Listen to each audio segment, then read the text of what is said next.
Today we got kind of a different episode. It's more of a discussion, a little bit of a debate, and a whole lot of clarification on sales laws, rules, little tidbits that I've noticed over my career, and we're debating it a little bit. To give you some background, we did an episode a couple weeks ago with a sales leader. We talked about sales laws, sales rules, and it got a lot of great reaction. Also, I put a discussion out on LinkedIn about it, and it went a little viral. And there was a lot of things in the comments that both me and Andrew, the guest today, noticed, and we decided to get on and do a podcast about it. Why is this important? Because sales, it's hard to understand. We have laws and rules so that we can break down something complex and understand it, where you know if you do something, you'll get this type of result. Or you can predict what the future will be. Now, this is not a good characteristic of mammals. We live in the moment. We survive for today. We only care about our next meal, our next nap.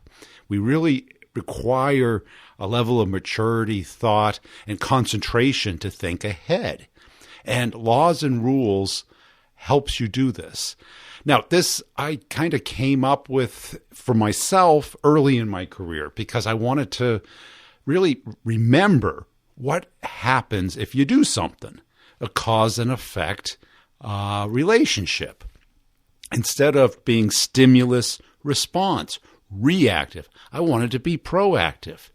And I came up with these, and when I wrote my book, I had a ghostwriter work with me because my writing was so bad. And they thought it was kind of esoteric or bizarre even that I would focus on this. But there's laws and rules to everything. We have them in society so we know what to expect from each other. But then when we're in unstructured places where either the rules are not written, or we didn't read them, or we don't pay attention to them, or there's nobody there to enforce them, we kind of just hunt and peck. And this is a lot of fun in this episode. We typically go a half hour. I try and keep the interviews to a half hour. This one just kept going. It's almost an hour. So if you don't have the time, make sure you either start it and finish it up later. Or if you do, I think you're going to enjoy it. Because when you hear reps talking about sales, you get to understand different perspectives. And this is kind of what I'm liking about these discussions on LinkedIn. The bad part is people misinterpret. And when you make laws and rules, you kind of now understand why there are lawyers, because there's so many possible interpretations of what somebody is saying, because mammals react. The thought process isn't as involved for some people. People just knee-jerk react and go with the first thing that pops in their head instead of analyzing it or thinking it through. And this comes up quite a bit in the interview. And it does in sales, if you've ever noticed how people react when they see your product or talk with you. That's why we talk. We have conversations. We clarify. We ask questions, and we try and understand. Let's get into the interview. If you're in the courses already, make sure you're checking out the one-on-ones in the office hours.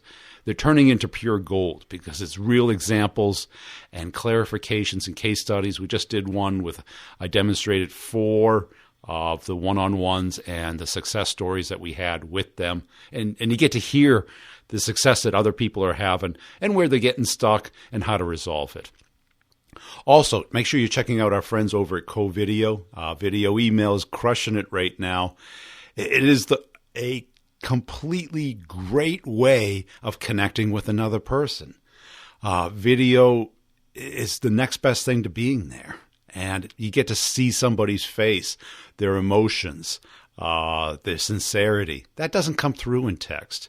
I don't know about you, but I kind of assume when I get an email that it was machine generated today.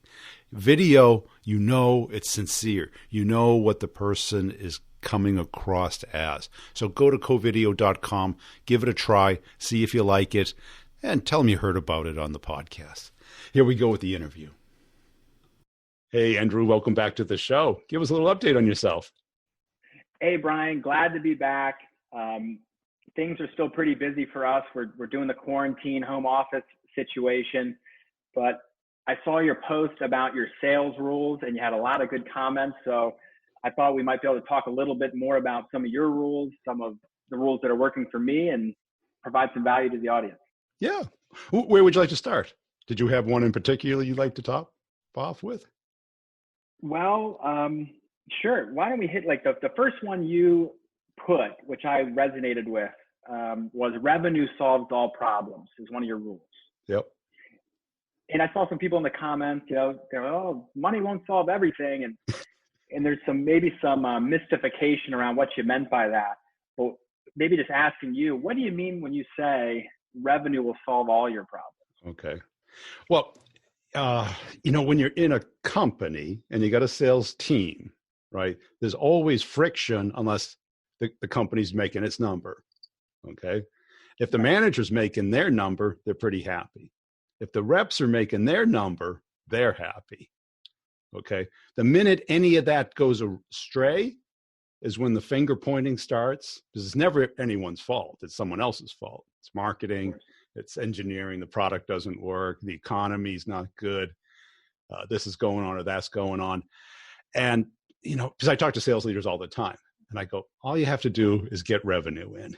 Focus on closing deals, getting accounts, getting meetings, getting all the steps it takes to have revenue come in, right? What's the number one cause of divorce? Money, right? Is it? Yes, it okay, is. Yeah. Right? Well, I was about to challenge you, Brian. I was going to say, hey, well, it doesn't solve all your problems. It probably won't help you if you're having a fight with your wife, but maybe it will. Well, of course, it doesn't solve every problem in life, right? You can't buy another year of life, right? You can't go down to life school or a life store and say, here's $1 million, give me one more year. Of course. But within the context of sales, I didn't want to put a post out there with 15 pages of disclaimers, right? Which is what, if you ask legal, that's what they would have had to do. Right. So I agree with the rule there as it pertains to sales. And what we say in our real estate world, we're talking to salespeople. Hey, if you just worry about selling another house, it will solve most of your problems, because you get one more big fat commission check, a lot of this goes away. The doubt goes away. The wonder if I'm doing the right thing, the worrying, a lot of the negativity, it goes away. The pressure. Right. Because we sell and we're most successful when we're in the flow state. We're in that zone, right? And to be in that zone, you have to have the confidence. What gives you more confidence than having just closed a big deal? You're on top of the world, right? You're Superman after closing a big deal. How do you feel after losing a deal? You're like, oh man, is it ever going to get better? Because this goes to another rule of mine where people don't think, they react. And you see it right now. And not only do they react, they typically overreact. They give too much meaning to little negative things instead of taking the emotion away and saying, well, maybe I didn't qualify that well enough, or maybe they weren't interested enough. Maybe I should have been in touch with them a little bit more, listened to them a little bit more. And when they told me they wanted a man cave, I should have believed them and showed the man cave more than I did the kitchen. Little things. That's a really important one. I wrote that down. That wasn't on your LinkedIn post, by the way. But this is a constant going process, Andrew. This is not static. Exactly. Hey, you want to be a maverick or not? You want to be a maverick or not? Well, that's the first edition. Yeah. So shout out. If you haven't got Brian's book, I'm not sure when it was published. It's really good. It's a sales book. It's not like super granular, real heady psychology. It's how to say it. It's brass tacks. This is how you do sales. But I like the way you phrase that. People don't think, they react. Yes. And that's a dangerous place to be. as a Yes. salesperson. If all you're doing is reacting and not preempting anything, it's you're not going to close much business. Right. And not only that, it's customers react and don't think. They're not putting together a pluses and minus cost benefit analysis of every decision. They have a feeling. They look at that house. Why do you bake cookies before an open house? So it smells like a home, right? That's an emotion. That is not logic. That's going to bring me to one of my rules. Don't bake cookies. Before I hit it, it's you kind of touched on it, and I'm sure it was in the comments of that great post you had, which is, people buy emotionally and justify logically. That's like the age-old sales tool. So that's kind of what we're getting at. But as far as baking cookies, one of my rules is, if your competition's doing it, stop doing it. Stop doing it, yes. Because you want to be different. And it's easy to say, and everyone says, hey, we do things differently, or this is why we're unique. But the real way to judge that is, hey, if the bulk of your competition is doing something, you should not be doing that. You need to find a better way, a different way. And we take that to heart on our end. Like, we don't bake cookies at open houses. I won't stop someone from doing it, but I don't think it's probably the highest and best use of someone's time. The same thing with in our B2C world, a lot of agents will deliver pies to all their clients on Thanksgiving. Nothing wrong with it. It's a nice touch. But my competition does that. I'm not the pie guy. Yes. I'm right. the let me stuff money in your pockets, get you the best deal guy.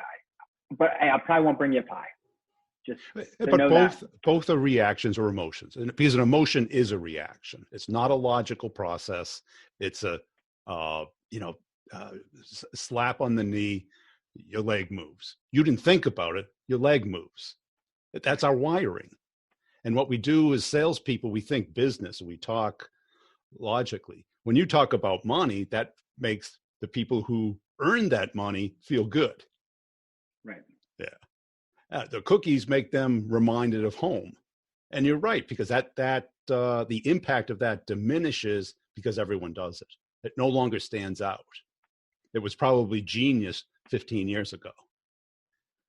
Well, yeah, I'm not saying it's a bad idea, because it's kind of hitting an emotional chord there, but just along the veins of, if your competition is doing something, if you're selling whatever it is to some business and all your competitors try to get past the gatekeeper this way, yes, that's not, you need to develop a new way to get past the gatekeeper. Be a maverick, do something different. Do something different. It's like when everyone asks me, what's your best elevator pitch? Or how do you handle this objection? Or what's the best subject line? And I'm like, okay, if I came up with the best subject line, everyone starts to use it. By law of nature, it's going to become not a good subject line anymore. Yeah, it's economic Darwinism. It only lasts so long until it evolves. Yeah. How many subject lines do you get a day that say, quick question? It's like, oh, God.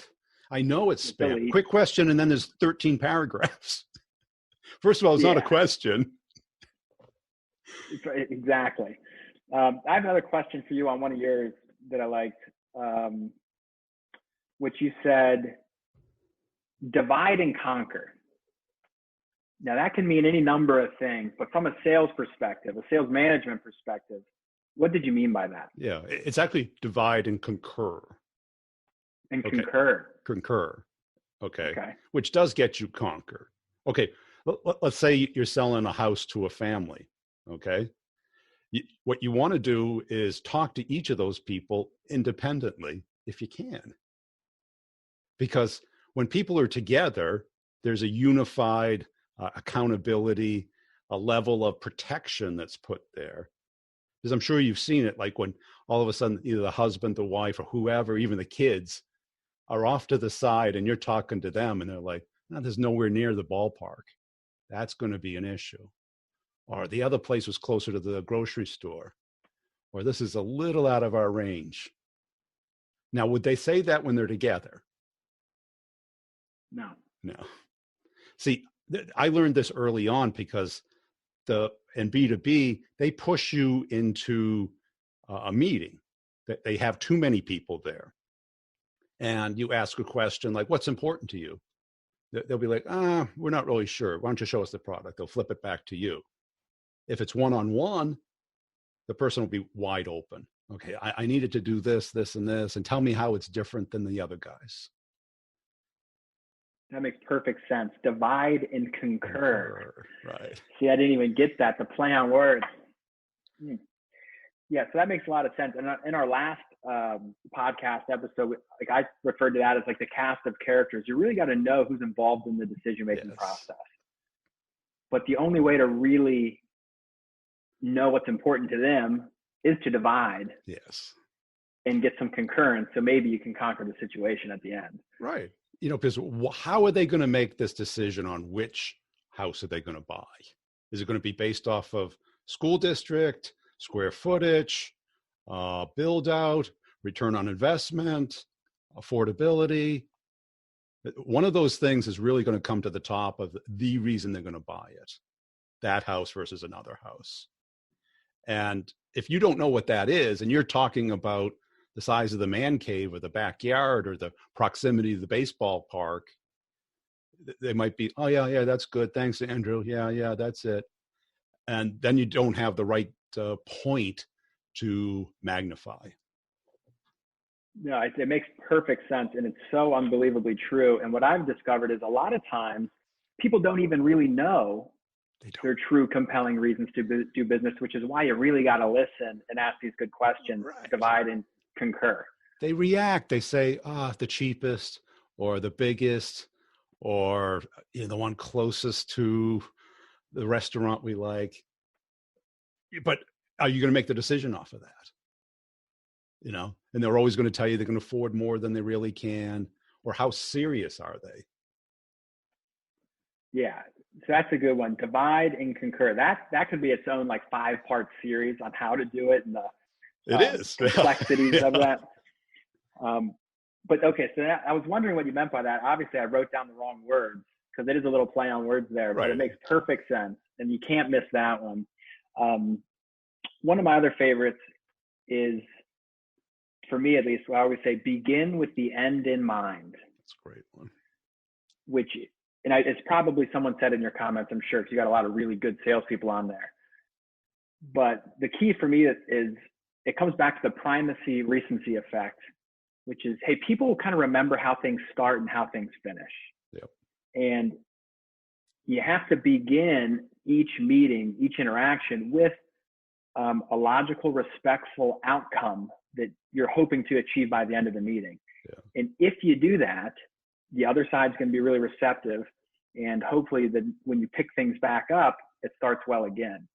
So keeping the end in mind also kind of ties into another one of my rules, which is sales is not about getting your emotional needs met. No.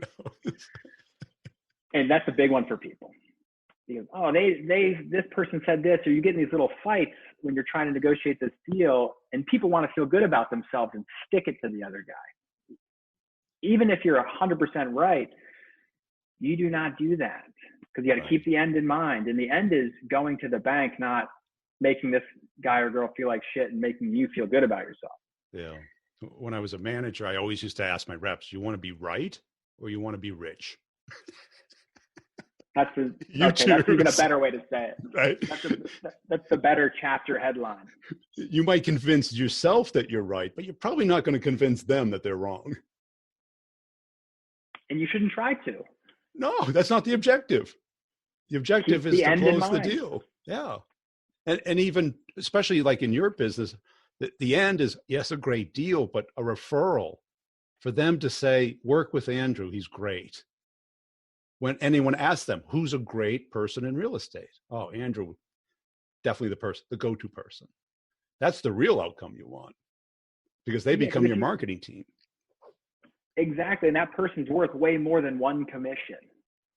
Like even you, Brian, like say so you bought a house from somebody, even if it's $1 million house, big fat commission. How about if you had someone with the reach and the social media prowess to say nice things about you on the internet? Well, that's probably worth 10 times more than your commission check. Yes. So I like the little spin you put on that. The end in mind is not just closing the sale. It's, are they going to say nice things about me on the internet? Can I coach them on how to refer me in a true win-win fashion? Yeah.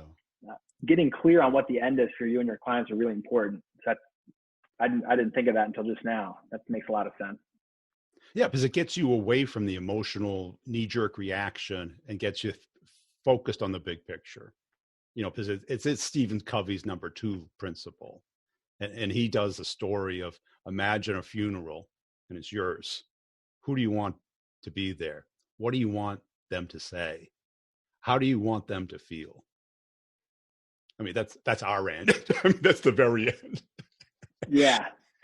That's too morbid, but yeah, the 7 Habits of Highly Effective People, for those who haven't read it, it's a really, I guess it's properly rated because it's rated very highly, but it really does give you a little mind ninja move on your head. It makes you think quite a bit. I mean, it's not the Maverick, let's be honest. It's not that good, but yeah. It's worth a read. It's worth the read. All right, let me ask you this, Brian, because I love this one. This is my favorite one. And I read your list on that post. I said, I just got on. I said, I'm going to comment on this one, which was what's not overtly positive is covertly negative. So I think I know what it means. Let's ask the master himself. What do you mean by, if it's not overtly positive, it's covertly negative? Yes, because when you're in a deal, a conversation, an interaction with a client, we are seeing and hearing the things we want to see and hear naturally. We have to test it. We have to have little acid tests. And if they're not calling us back, if they're not responding to us, if they're not either showing interest or dislike, because somebody dinged me on it. It's like, well, how about if they're asking questions about a certain feature that they don't want or don't like? Well, I consider that positive. They're working with you. They're talking it through. They're expressing what they like and dislike. That is positive. What's negative is they're not calling you back. They're not texting you back. They're late. They didn't show up. They're telling you what you want to hear versus what they really care about, what they mean. So since it's not overt action, I probably should rephrase it. What isn't overt action is covert bad stuff. Because I like the way it's worded. It makes perfectly sense the way you're explaining it. Right, because when people get ghosted, is that positive or negative? People, they could be on vacation, they could be sick, they could be busy. But if it's not overtly positive, you're pretty safe to assume it's covertly negative. Yes. And it makes perfect sense across the board. It doesn't matter where you are in the sales process. If it's not overtly positive, as in if you don't feel like you're getting the communication, the next steps kind of outlined, if it's not overtly, hey, everything's okay, more than likely there's smoke. And where there's smoke, there's a fire, and this thing's on its way down. Right, because nobody likes to give bad news. Nobody likes to hurt anyone else's feelings. People like to say, oh, I'm going to think about it, or why don't you call me in 2 weeks? And I always say, well, let's get something on the calendar. It could be 5 minutes, just so that we both know where we stand. And trust me, if you're not interested, just tell me. And just tell me why, and see where we misunderstood each other's requirements. As long as you do that up front, like a really good salesperson, you should save yourself the anguish. Like one of my rules is always inspect what you expect. Right. I believe that, but I think that can be, I think you should do something at the beginning and something at the end, because at the beginning, they're most excited. Right. But then at the end, they may or may not tell you the truth. And that's why so I think having little acid tests, if they won't commit to a 5-minute call 2 weeks from now, how interested can they be? It's not overtly positive, is it? It's not overtly positive, is it? Well, it's like, that's why in the beginning, in my opinion, you just have to make it kind of like you said it real quick there, but there's an art to it of how to make them feel it's totally okay. Hey, at the end, I'm going to bring it up. What is the next step? Is it cool if we talk at the end? And just get agreement on it, because everyone's going to agree to it up front. And then at the end, if you have the guts to go back to it and say, hey, remember at the beginning we mentioned X, Y, and Z, boom, and close for that next step. And if the answer is not overtly positive, you got to assume it's right. And then, but that acid test gets you the opportunity to dig in. And I say, well, you seem so excited. What turned you off? Do you know? Or you just got a bad feeling about it? It's okay to share it, and it's okay to, even if you don't know. But you now know that they are not going to do anything. Because it's not overtly positive. Right. So you need to either dig in or write it off, or come up with some other alternative. And the tactics to doing that is so important. And a lot of times I use like historical precedent, because if you're putting someone on the spot, like, hey, why didn't you like it? What's going on? It's easier to maybe get a third party story going on, or saying, hey, not saying it's the case here, but a lot of times in this situation, it could be A, B, C. You give them a little menu. Yeah. Make it easy for them to come to the conclusion, right? Because they may not know. Yeah. They're reacting. Yeah. And people don't think, they react. Well, maybe, I'm just spitballing here. Maybe it's important at the end of a presentation, at the end of a pitch, sales call, whatever you call it in your world, do you give them a little time to think it through before you go and ask them for that next step? I don't know. Do you, Brian? You can say, from what you see, what's your reaction? You go for that emotional thing. Don't ask for the logical thing. Yeah. Go for the reaction. That could be a good rule right there. Go for the reaction, because you're not going to hold them to it. What's your reaction? I'm not asking you to give me your dissertation on this. Right. What does every therapist say? How's that make you feel? They don't ask you, what are you thinking? Because the thinking has nothing to do with it. It's how do you make you feel? If they're excited and want to move forward, you don't ask them, give me an exact reason why. Right? It's like, oh, they love the man cave, they love the kitchen, they love the master bedroom, they love the location, they love the build out, they love the neighbors, the acreage, whatever it is. Right. When you ask them, how does that make you feel? You're going to be, I just can't wait to have my friends over down here. We're going to be drinking beer there. But if you ask, hey, what are you thinking? You're thinking, this might be $4,200 a month. That's what I'm thinking. How am I going to afford that? Speaking of the feeling thing, and I commented on your post with this one, which is one of the rules we kind of live by here on our sales team, is how I feel sometimes determines how I act, but how I act always determines how I feel. It's kind of a cute way of just saying you got to take action. Sometimes you have to do what you don't feel like doing, and we know that. But it's like going to the gym. Do you feel like going to the gym? Oh yeah, really? Every morning. Right. But just because you feel it, sometimes maybe it stops me, sometimes it doesn't.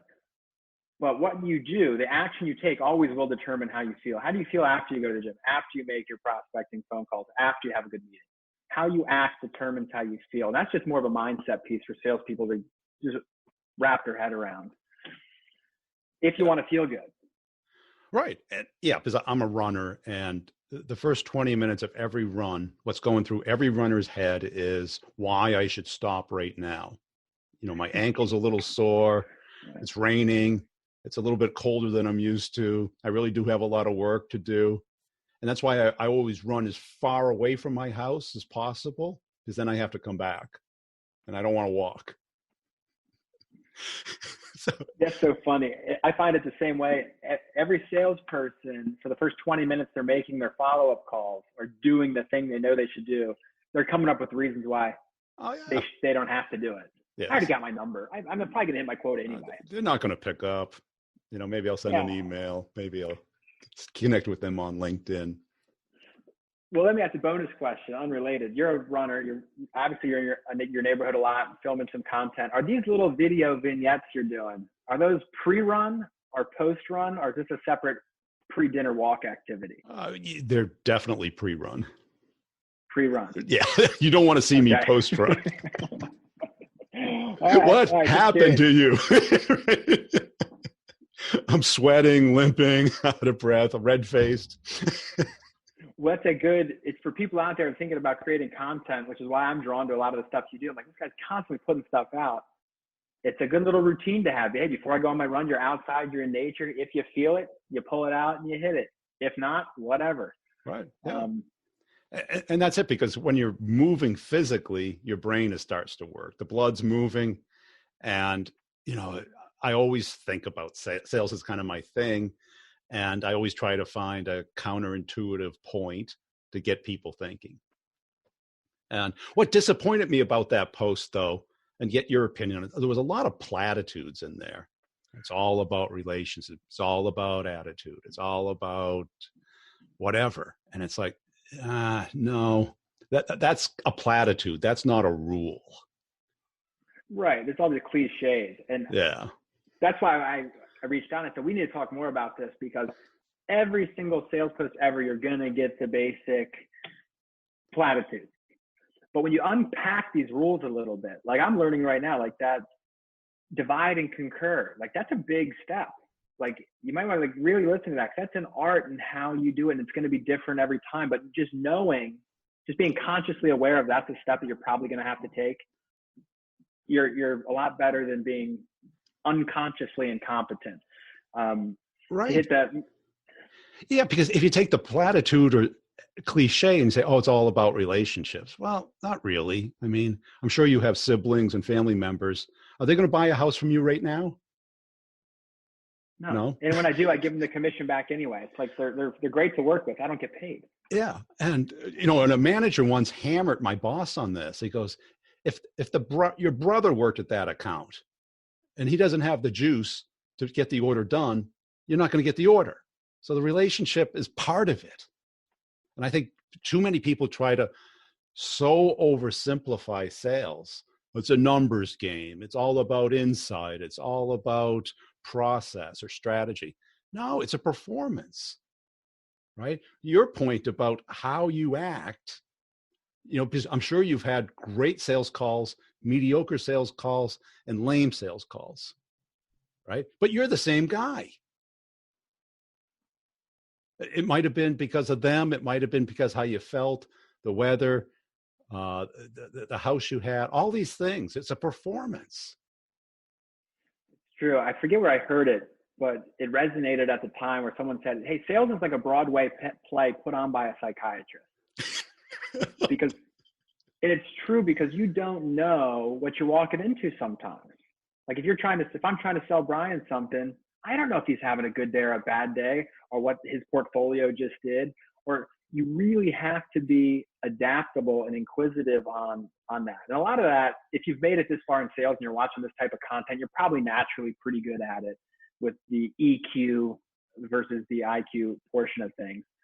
But yeah, I mean, I thought the post was really thought provoking, at least for me, because I really like to study this stuff. I'm always trying to find little things that I can do to put into my process. And like to hit another one of yours, which is, if you know what's going to happen, you know what to do. Boom. That's a big one. That is huge. Why? Because that gets you thinking about the future, right? Because we see it now. Everyone's panicking. Everyone's thinking in the moment and how they feel. Okay. But if you know what's going to happen, and we basically do. Why? Because China, South Korea, Italy, France, and Spain, Germany are all coming out of this, right? The math is pretty clear.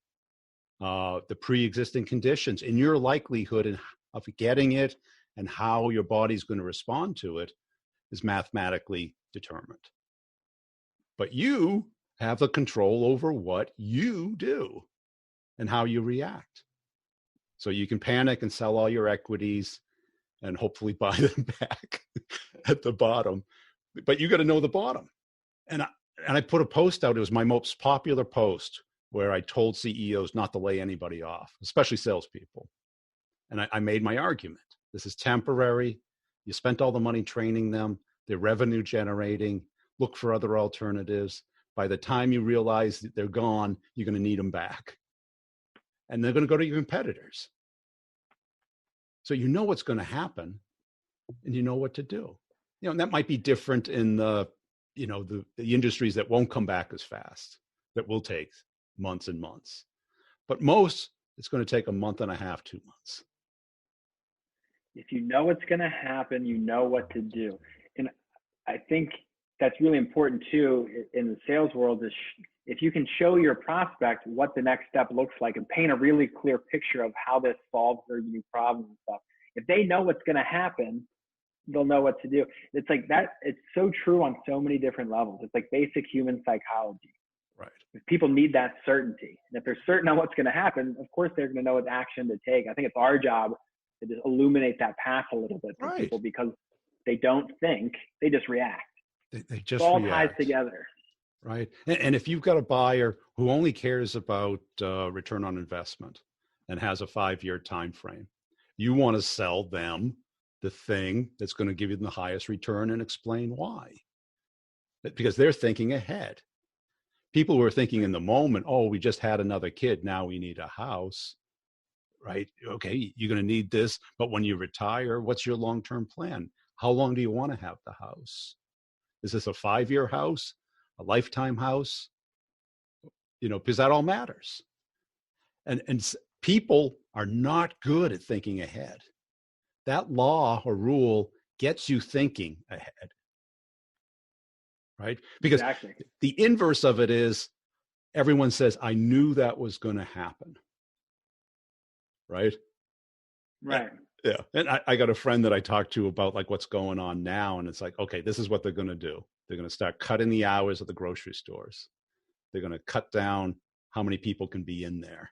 They're going to start making us wear masks. How did I know this? Because that's what they did other places, right? It's like, yeah, it's not too hard to figure out if you're thinking objectively. If you're thinking, but everyone's got a crystal clear rear view mirror, but the windshield is about this far ahead.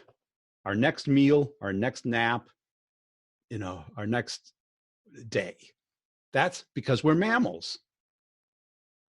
I think people think of themselves as a person, as I think at such a high level, but they don't understand what's driving them.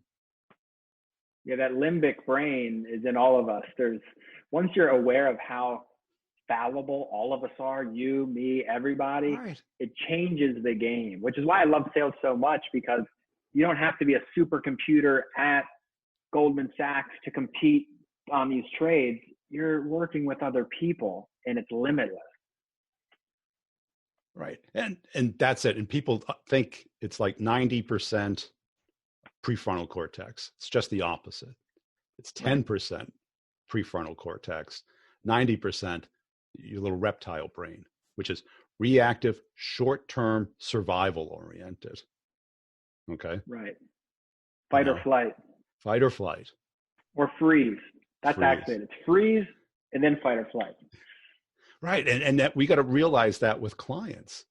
If we ask a question, make a statement, how is this going to make them feel? If you know what's going to happen, you know what to do. Thinking through. That's like a really good exercise. Brian, I'm not sure, I know you were a top sales performer, and I'm not sure if you got into management. I'll ask you about that. But do you ever have your sales teams do exercises like that? Because I think it's really valuable. When you ask someone to buy something, when you ask them to cut the check, how do you think it makes them feel? Put yourself in their shoes. And if you can start thinking through that, you're going to be that much more equipped to help navigate that situation when the time comes. Because what you are doing, you're activating that survival part of the brain. Oh no, they're going to close me. Oh no, I'm going to have to make a decision. What if it's wrong? What if it's not the right step? I think it's good. I'm not sure if it's good. That's a different place to be. You're not going to reason with that person with just pure logic. You got to get emotional with them. Yes. But if you know what's going to happen, you know what to do. Right. Because certainly in your space, when people are making the largest purchase in their life, the moment before they sign that contract is one of the scariest moments of their life. They may not be feeling it, but you might see the shake. You'll come up with all these little objections. I need more time. Let me get a couple more bids from mortgage brokers. Let me look at one more house. Why? Because that's when it gets real. And by the way, if it's not overtly positive, it's covertly negative. That means they're not feeling this. And it's not just B2B too. Like when you're closing the deal and it's the CTO is making the decision, you know that it's his or her ass on the line. I can't tell you the number of times I've been, 7:30 at night, the last day of the quarter, I'm in the CEO's office. And what does he do? He's calling in all his chiefs, the person who wants it, the person in legal, procurement. And then probably half the time he goes, can I make a phone call? And I go, to who? Some board member. Right? I mean, here's a lot of money on the line. And I'm thinking like a normal sales guy. Woo-hoo. Where am I Yeah. going for a drink after this? And then all of a sudden, it's like, this is a little bit of panic. He wants to cover his face. He's not looking for approval. He's looking for consensus validation because he's a little uncomfortable. You know, the ROI makes sense. They've got the money. They need it. They want it. It does what they expect. There's no logical reason why they wouldn't do it. Yeah, that's an intense place to be. I think we've all been there as salespeople where you're already told your manager it's good, it's in the bag, and then this comes in at the end. Yeah. So that's a good one. Here's another one you said that I liked, which was, and it sounds like, of course, but there's some real, if you peel back the layers, it's important, which is everyone loves a surprise, but they really don't like it when it's a disappointment. Never. This is my real forecasting law. Why everyone called me a sandbagger, because the manager wants the forecast to look pretty and big. Right. The problem is if it doesn't all come in, there's a disappointment. And even though you might blow your number away, they're still disappointed. But that last week of the quarter, a deal starts to surface. And then it starts getting bigger versus smaller, which every other deal is getting. And then it closes 2 days before you said it would. I go, phew, that's a beautiful surprise. And I've only had like one manager get on me about it because he would just hound me. Well, tell me about other deals. Why can't you make it bigger? And it's like, because they're a lot like parents, you know, do they complain about the 1B, right? You come home with straight A's and that's a B. Well, why didn't you get an A in gym? It's like, Jim, who cares? Hey, that's one of the only classes I did get A's in, actually. Loved gym. I miss high school gym, man. That's everyone loves a surprise. Everyone hates a disappointment. Yeah, so that's a good one, a forecasting law. Maybe not the managers don't love it as much, but if they know what's good for them, they should encourage that type of behavior. Because do you want to set yourself up for failure? Yeah, I'd start off the quarter skinny. I'd build it up, and everyone else was doing just the opposite.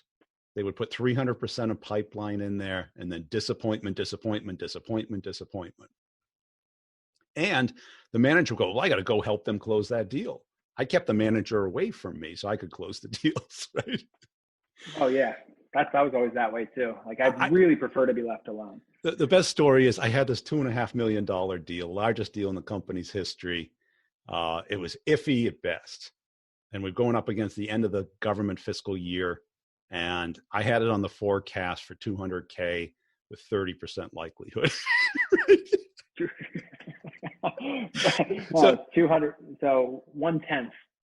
1/10. And I started building it up over the quarter, but reducing or keeping the likelihood down. Then my manager talked to somebody else at the company and found out it was closer to 2.5. And he goes, why is this so low here? It's go, dude, there's so much risk. You know, we got to get a buying vehicle. We don't have support from security yet. Legal hasn't reviewed it. All these risks. You know, it came in 2 days before the end of the quarter. My manager was never so happy before in his life. He thought I was a magician. Now, if I did just the opposite, I put it at 80% at 2.5, and it comes in, they're like, yeah, okay. Yeah, no, it makes perfect. You have to think about it like think, not react. Like, hey, I got news that it's a $2.5 million opportunity. Don't just react and say, oh, my pipeline's full. Check, hey, look at me. Think it through, and you have to think about it like almost like an actuarian, like an insurance thing. How you're talking about assessing this risk. Like, hey, well, like, yeah, maybe it is 2.5, but what is the actual likelihood? What you put down there is actually, you're not lying. It's not completely untrue. It's what you think is based in reality for the right expectation for everybody. Right. And the same thing when you go into negotiations on a house. If you set the expectation that they can bid 10% below ask and get it, and they end up paying 5% below ask, they feel like you don't know what you're doing. Right? Exactly. Everybody loves a surprise, but they hate that. But you get 15% below ask. They think you're a genius. Yeah, it makes a lot of sense. So I was thinking that's where that rule would go, but it sounds like, I think someone in the comments were like, oh, that's obvious. everyone loves a surprise. No one likes to be disappointed. Not in the sales world when you're thinking about how you're setting the stage. Again, this is a Broadway play put on by a psychiatrist. You have to put your ducks in a row. And that's a really good law. And I like how you said it's a forecasting thing. Yeah, So if you just it's an interaction with either the client or the boss, because what typically as sales reps, we tend to overpromise and underdeliver, and that's a disappointment. But if you're upfront with people, set expectations a little below what you think you can deliver, you over deliver. That's a nice surprise. You know, that's a good way to get referrals. Yeah, salespeople are great at saying something's obvious after they see it happen. Every magic trick is obvious after you see how it works. Before you see how it works, it's magic. The minute you know how it works, it's obvious. Yeah, well, if you know what's going to happen, you know what to do. There you go. You know, all these things all tie together. Here's another one. Let's hit another one. And I could do this all day, so I'm just going to keep hitting you until you cut me off, Brian. This one caused a little bit of you had some back and forth on this one, which is people will always do what's in their own best interest. And people were thinking, well, this guy just doesn't have any empathy. There's no such thing as altruism. What do you mean by that in the sales capacity? Right. We are survival creatures. We are blinded by our own needs, and we are blinded by other people's needs because they're not aligned with ours. Okay. We don't tell the truth. We tell what we believe to be the truth in a socially acceptable way. Okay. Now, can you give me an example of where somebody doesn't work in their own best interest based off their identity, not just the moment? A parent will sacrifice their life for a child. Is that in their best interest? Not really, but in their model, in their identity, it is. Do people give kidneys to other people? If that's their identity. Right. Okay. So it's a variation of it. And I think people like to argue. But when you're thinking about people buying, ask yourself, what's in their best interest? Because we're thinking, what's in my best interest? All the time. Right, no, I agree with it. I agree. I fully agree. Like, hey, I'm not doing this just because I want to stroke Brian and get some air and provide some value to all you guys. I want some attention. Right. I'm doing this for me. Just like Brian's doing the show for him. And it goes down and it's basically rooted in our DNA. I don't understand how people can argue with it, period, but people tend to have a problem. Well, people don't want to admit or they think it's being selfish. You can't avoid it. It's the way we're wired. Okay. Now, there's people hoarding toilet paper today. They've got a 2-year supply of toilet paper. Are they thinking about other people? Okay, you never know. They might be hoarding that toilet paper to go deliver it to some church somewhere. But the currency. Yeah. Right? Yeah. Well, there's always extenuating circumstances, but like you said, this is baked into your DNA. You cannot change this as much as you want to. As long as it's within like your identity and your kind of view of the world, it's like proven. There's a book called The Selfish Gene by Richard Dawkins, famous scientist. Right. Can't argue with it. Right. We're born. All we're trying to do is survive. Okay. And then you take an unstructured environment as an example. I'm sure you've flown. You get off a plane. Does everybody stay to the right, walk at the same pace? Be considerate before they take a turn or stop? No, they get off the plane. They're looking around. They don't know where they want to go. They go at the pace they want. They get a phone call. They stop dead. And you're right behind them. And you're like, yeah. Are they thinking? No. Are they being considerate? No. How's it feel when you get cut off? It's not a logical thing to be upset when you get cut off, right? It's just an emotional. That person is doing what's best for them at that moment. They didn't get up that morning and say, I'm going to cut off Andrew in traffic today. They're like, I can squeeze in. I'm sure he doesn't mind. And you're like, yeah, I do mind because now I have to slam on the brakes and it's annoying. Yeah, it's being mindful, being aware, which is a whole nother different thing. But for a salesperson, it is important to kind of have that mindfulness about you. because the masses, when they get cut off, and we're probably guilty of this too, you're fucking pissed. Of course you are. Because people kill people doing that. It's weird. You're reducing their social value. What you are feeling is they are better than you. They think they're better than you. But they're thinking, oh, you won't mind. There's plenty of space. I have a problem with this because I drive fast. Okay. Maybe not the safest driver. Hope my insurance agent's not watching. And like I have a Tesla. Sometimes it drives itself. And like I'm a realtor. I'm in my car all the time. I'm really happy with that as an automobile. But I'm not unaware that when I cut someone off, and it happens once in a while, I'm hyper aware. Oh, they really hate me because they're like, look at that prick. Car, Tesla. Look at him. And I'm like, oh God, I really want to be overtly positive. I am so sorry. This is my bad. Yeah. See you.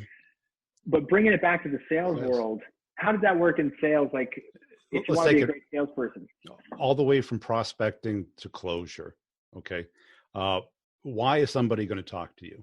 It's got to be in their best interest to talk with you. It's got to be of value to them, and what blinds us from producing that is, well, it's my job. It's my job to sell. It must be your job to buy. No, it's not. It's our job to create curiosity and interest and turn it into urgency and action. And to do that, we have to bring value. We have to give. We have to ask. We have to build that up. And we have to think the way they think, which is a very counterintuitive approach. But what most people do is tell you how great your product or service is. And that's like, okay, so what? Everyone says that. You're no different. I'm not in market right now. I'm all set. Yeah, I think once you wrap your head around that concept, it does make prospecting that much more acceptable to do. Like, I'm just trying to see if I can help this guy get what he needs. Right. And you don't start at interest. You start at curiosity. You try and build that. And you're probably trying to reference some kind of relationship that you already have indirectly with them. You have people in common, interests in common, relationships in common objectives. Getting you the house that you want, making you aware of the real estate market today, helping you decide what you should do, buy, sell, or hold. Yeah, that's big. When you're thinking about these psychological principles, it's really good to think about how you're going to use your next, your marketing piece. What messaging are you really trying to say? And these core principles, if you can pull out little things, it's almost like Influence, famous book, Robert Cialdini. I'm sure everyone's read that. There's laws to how you're going to influence somebody. But like what you said, you're not going to try to convince anybody of anything when you're prospecting. Your job as a salesperson, here's another one of my rules, laws, if you will, which is your job. You cannot convince people to buy your product or service. You have to help them discover why they want it. Yeah. Because people will never argue with their own data. But they'll argue with you all day. But if they say it, no one hits you with the point and then just starts arguing why they don't make sense. Right. Because think of any other profession in the world. They all have rules and laws. Accounting, law, medicine, engineering, construction. Sales, folklore, right, at best. It really is. It's kind of crazy. It is folklore. It's the wild, wild west out here, Brian. You know that. Right. And what happens is by the time somebody becomes good at it, they become unconsciously competent. They don't know why they're good at it. They can't articulate it. So I had an engineering background, and when I got into sales, it's like, I have no idea why this person's successful and this person isn't. So I wanted to dissect it. What are the elements? What are the consistent patterns? If I lost a deal, why did I lose the deal? And start writing them down. Because I wanted a lot more than it's all about relationships. It's all about trust. It's all about, one particular skill or unique approach. I wanted, like, what are the elements of it? Like chemistry, like software, like construction. Well, it is a mechanical process. When you break it down, sales is a mechanical process. There has to be trust or the rapport, and there has to be some mutual agreement. And then there has to be, and that's why it's a very common misconception that, hey, all salespeople are these all great salespeople are these like type A, super outgoing, high D, high I, disc type of people. And some of the best, at least that I've found, are people who, and everyone knows engineers are tough to sell to. Oh my God, the question. It's like really tough. But the engineer who can turn to a salesperson like Brian did, and I'm sure there's a ton of people out there, they end up having such a leg up because they're not overly excited. They understand it's a process. They know where they are and they know where their prospect is. Yeah. And it makes the game a lot easier. Right. And I think the other big problem for reps is that nobody really teaches them these things. They're taught questioning skills, they're taught, step-by-step processes, but they're not taught that it's a performance. They're not shown what's good and bad, that they're not coached based off of performance or actions. They're coached off of numbers. How many calls you make, how many showings did you have, things that you can count, which has an element. Yes, you have to have activity, right? You can't stay in bed all day and sell anything. You have to get up at a certain time. You have to do a certain amount of actions. But what's more important is you do the right actions with the right people in the right way. And too many of us get stuck in this belief, if it's not working, it's something outside of me instead of me. Yeah, well, you learn a lot more from when it doesn't work. And that's a semi-cliche thing to say, but it's unbelievably true if you do the debriefing process. Yeah. Which is, if you're a sales rep and you're like, wow, I really should be getting better. I have lost a couple of deals. No one even asked me why I lost them. I don't even know how I lost them. You need to have a debrief process for even when you win the deal, when you got it, but it could have been bigger, and especially when you didn't get it. Because when you win, you don't learn anything. You're high-fiving your buddy, you're going to the bar, having a beer, talking about how awesome you are. And you really should have been like, I probably could have got a referral out of that too, right out of the gate. Yeah, and if you lose a deal, estimate that commission amount, and that's how much you paid for that lesson. So you can ignore it, or you can document it and never repeat it and prevent it from the next time. That's a really important process, especially if you're newer in sales. You will get good quick if you're willing to people hate getting feedback. And that's probably some kind of psychological lesson we've talked about already. But no one likes to be told that what they did wasn't the right way. Right. And if you can accept it and say, if I accept this, I will get to go to the bank with fatter checks. Right. And the number one consistent thing that I saw in interviewing great salespeople was that they came from a performance background, either athletics, where there's a coach, there's winning and losing, there's team pressure, there's performance arts. You got the audience. Are they booing or are they clapping? You get immediate feedback. You get a ranking and alignment. You got a coach. You get an instructor. You're constantly given feedback. The military, you know exactly where you stand every minute of the day. And there's an exact structure and process, and it's assumed that it's your fault if something goes wrong.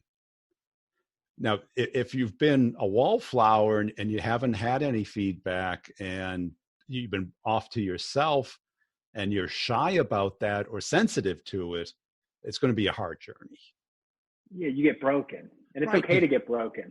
Right. Okay. If you're in a knowledge profession like accounting, right, it's either right or wrong. If you pass the CPA, you're an accountant. You're a skilled accountant. Now you take that to a performance like a trial lawyer, okay? You pass the bar. That doesn't mean you can win a case. That means you understand the law. Too many salespeople have passed the bar, but they haven't won a trial. And you only get paid for winning trials. Right. That's it. Yeah. And who you want to defend you? The guy who has the highest score on the bar exam or the most wins in that particular type of case? Exactly. I say that same thing all the time. Do you want the agent who's going to bring you a pie? Right. Or do you want who's going to get you definitely the top dollar for your house when you sell it? Right. You got to take your pick. Do you want the doctor who do you care if your heart surgeon brings you the pies, Brian? You don't care. No, nobody cares. Nobody's asking them their political, religious stance. Wait a second. He doesn't speak clear English. Oh, well, he's the top cardiac surgeon in the world. you know what? I don't care. Save my life. Exactly. And that's like, you have to be, another rule would be, you really do have to believe that your prospects are better off buying from you than someone else, and buying your solution than someone else. You talked about that early in this book, which is, if you're not sold yourself, you're not going to get very far, because you're not in alignment with your own core value. Right. So I think a lot of people give up on sales because they're like, oh, I can't get a job. I'm going to go sell whatever it is, internet service or some basic job, but they're not so sold on it themselves. Of course, they're not going to be successful. Yeah. Cool. So that's a key one. Well, Brian, we covered a lot. One last thing I want to touch on this, because we both brought it up, but there's a matrix, and we talked about being unconsciously incompetent, which simply means maybe you saw some of this today and you're like, wow, I didn't even know that I didn't know that. Right. Like, oh, that's what Brian meant when he said divide and concur. Right. So you have to go in sales from being, and everyone starts the same place, you don't know what you don't know, to being consciously incompetent. Like, hey, at least now I know that I don't know shit and I have a lot to work on. Right. And you see this because a lot of those comments were just knee-jerk reactions, right? And my point, they say, oh, it's emotional intelligence. Well, it's a lot more than emotional intelligence, because this outward mindset that I talk about, which includes curiosity, interest, and empathy, those are very advanced skills that we all have to become good at. That's putting ourselves in the other person's place. That's curious about what drives them, interested in their life, how they get rewarded. And a lot of people don't have that mindset yet. You have to get to a point where you're unconsciously competent about those things. Right. And the way to do it is to get really uncomfortable. Hey, okay, what am I curious about? People will say to me, how do I become curious? What don't you know that you want to know? Assume that you don't know everything. What am I missing? Become interested in the other person. What don't I know that I want to know is a really powerful question. That's why I've already started asking myself that.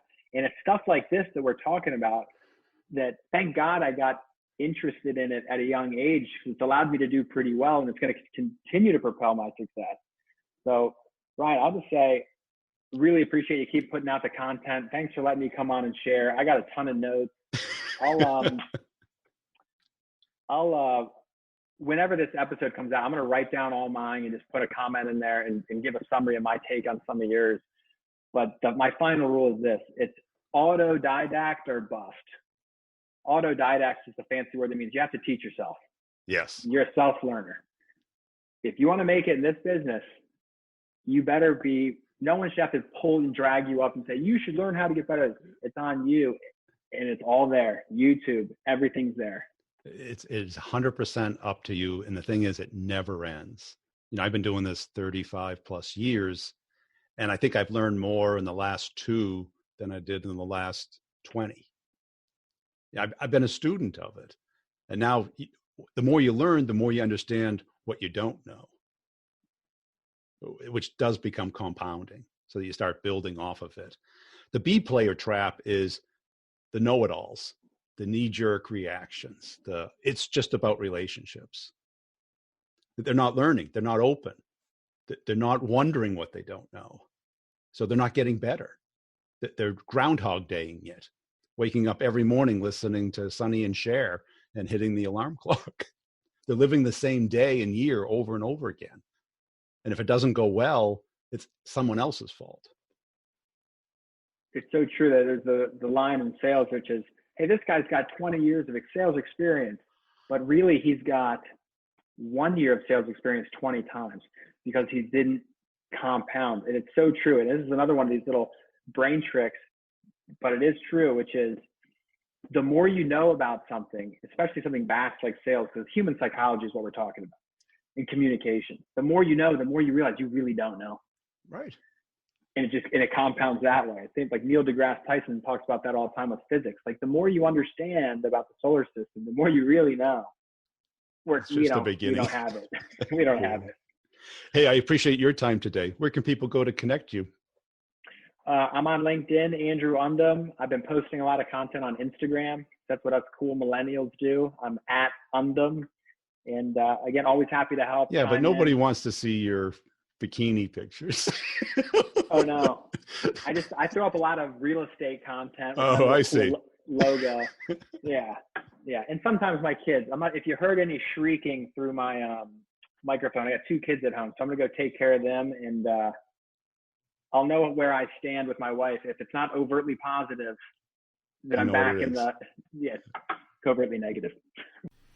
I warned you it was long, but I hope you enjoyed it. I think it's one that you should probably benchmark or bookmark and make sure you download it and save it, because it's really good stuff to hear this and start thinking of the rules that you see.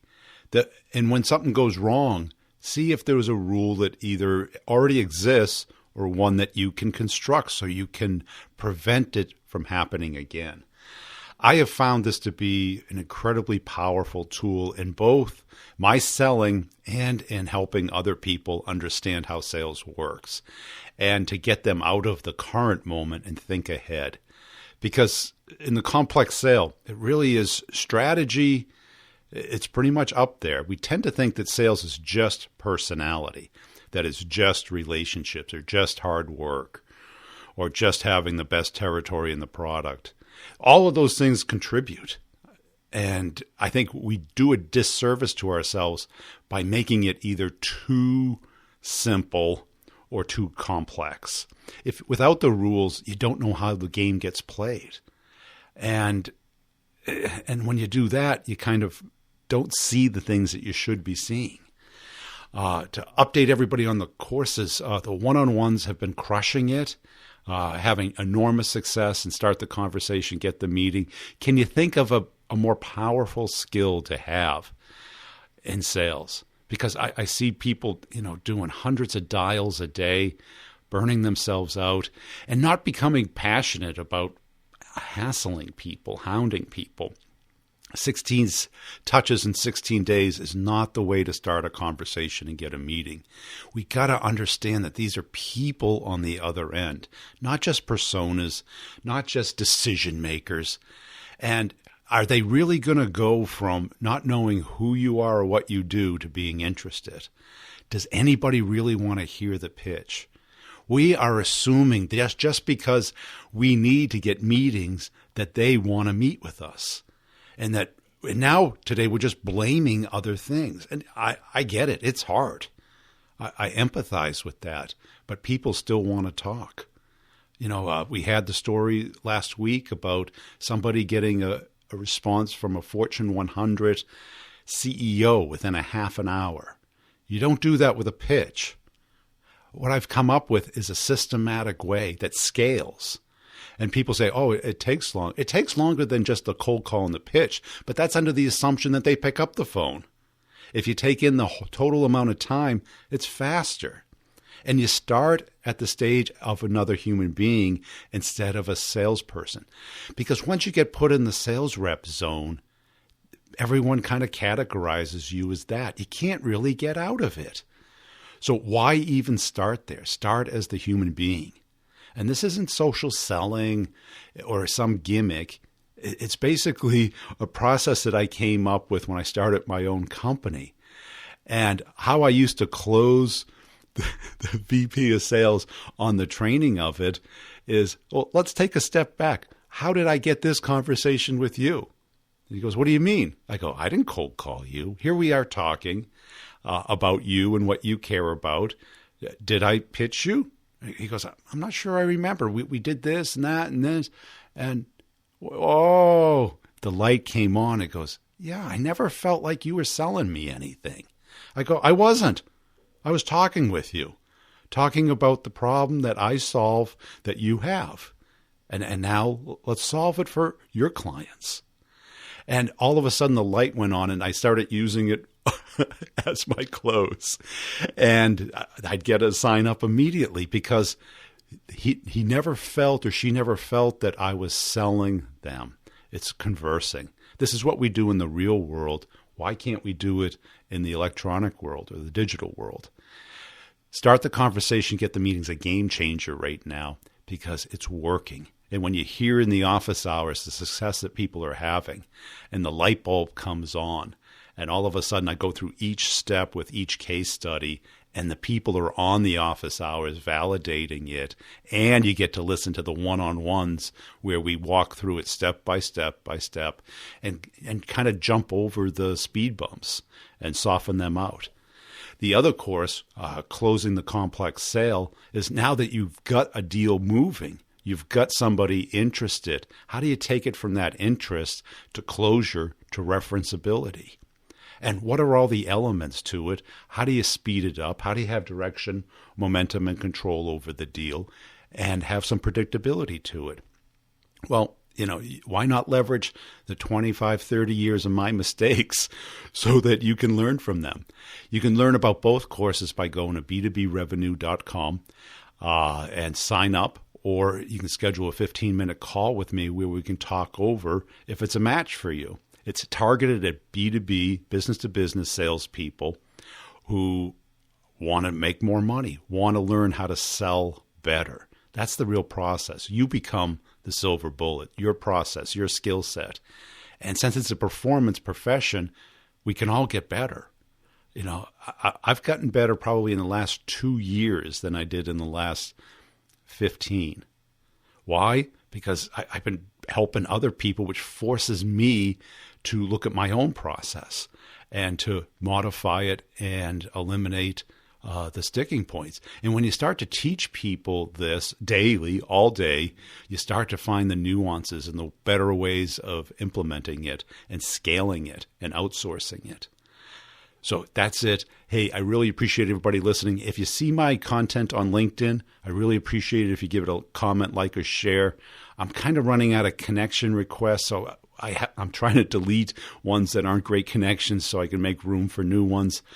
So if you're sending me a connection request, make sure you mention that you're a podcast listener and that you've shared your content so I know you're a human being and not a robot. Also, check out our friends over at CoVideo.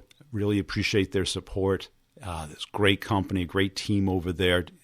Give the product a try. See if it works for you. I've got 2 other podcasts that I want to make sure you're checking out. Sales Questions, Brutally Honest Answers. It's a Q&A type format, about 5 minutes per episode, 5 to 10 minutes. And there's no intro. It just gets right into the question. And also the B2B Revenue Leadership Podcast. It's more of for leaders. If you either want to become a sales leader, manager, or marketing, or CEO, I try and interview the best people out there, the hottest companies. Check that out, B2B Revenue Leadership. And tell a friend about the podcast. Well, I'd really appreciate that. And that's all I need is a thank you. You don't have to write a review or anything. I get it. That's a hassle. But if you could just tell somebody about it, or if you see my content or videos on LinkedIn, just put a little comment or a little like, a little thumbs up. It takes less than a second. I appreciate that. If you're a YouTuber, check out my YouTube channel, Brian Burns Sales on YouTube. And I put up all these interviews in video format there if you prefer that model. We'll see you next time.